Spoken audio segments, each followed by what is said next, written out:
नमस्कार दोस्तों, आज जो ये वीडियो के माध्यम से मैं आपसे संवाद कर रहा हूं, इसका उद्देश्य है दो ऐसे प्रश्नों का उत्तर आप तक पहुंचाना जिनके बारे में हिंदू धर्म के बहुत सारे लोग भी तर्क और कुतर्क करते रहते हैं और अन्य धर्मों के लोग तो बहुत बार हिंदू धर्म को नीचा दिखाने के लिए कुतर्क करते ही हैं। आजकल रामायण चल रही है। जिस क्षण रामायण सीरियल का निर्माण हुआ था आज से 30-32 साल पहले, उस वक्त मैं बहुत छोटा था, तो उस वक्त उसको देखता था तो केवल इस तरह के मनोरंजन के लिए।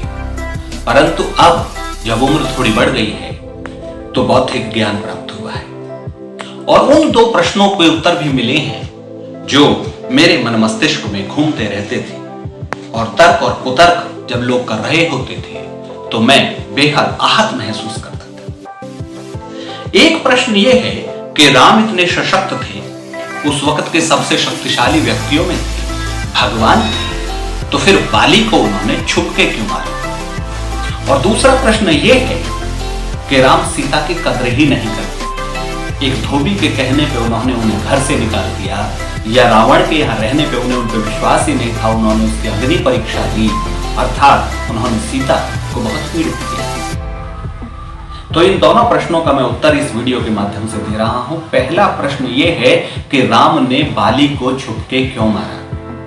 सच बात है कि राम सामने आकर भी बाली को मार सकते थे। राम अजेय थे, राम भगवान थे, राम में अनंत शक्तियां थी, मार सकते थे। परंतु जिन लोगों को पूर्ण अध्ययन जिन्होंने नहीं किया होता है, ज्ञान नहीं होता है, वही इस तरह की बात करते हैं और किंतु परंतु लगाते रहते हैं। ज्यादातर लोग जानते हैं कि बाली जिस किसी से भी युद्ध लड़ता था, सामने वाले की आधी शक्ति उसमें आ जाती थी। ऐसा वरदान उसे इंद्र द्वारा प्राप्त था।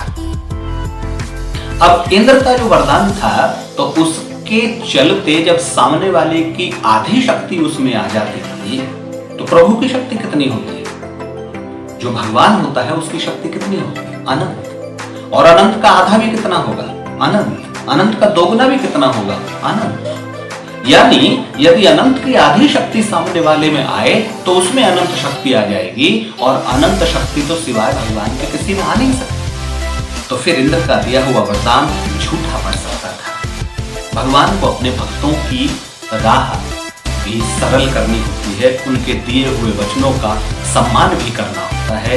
इसलिए उन्होंने इंद्र का वचन भी सही सिद्ध हो और बाली की मृत्यु भी हो जाए, इसके चलते पेड़ के पीछे छिपकर बाली को मारा। जब बाली मरने लगा, उसे पता पड़ गया कि भगवान हैं राम, मरने लगा, उन्होंने कहा कि रावण से यदि सीता माता को आपको छुटाना ही था तो मेरी सहायता लेते, मैं रावण को कोख में दबाकर घूम चुका हूं। अब बहुत से लोग ये प्रश्न करते हैं कि राम ने सुग्रीव से, जो हारा हुआ था, उससे सहायता क्यों ली, बाली से सहायता क्यों ली?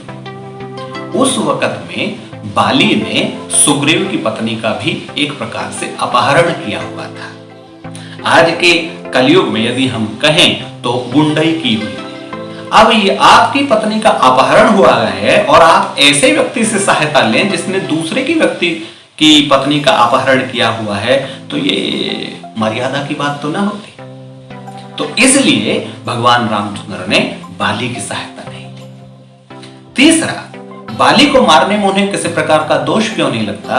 क्योंकि सूर्यवंशी और राजसूय यज्ञ उनके पिताजी दशरथ कर चुके थे, अर्थात पूरी पृथ्वी पर उनका अधिकार था और उस पृथ्वी पर जो भी लोग अनर्थ कर रहे होते थे उनको मारने में उनको किसी प्रकार की हानि नहीं लगती थी। ये कुछ कारण थे कि बाली को भगवान रामचंद्र ने पेड़ के पीछे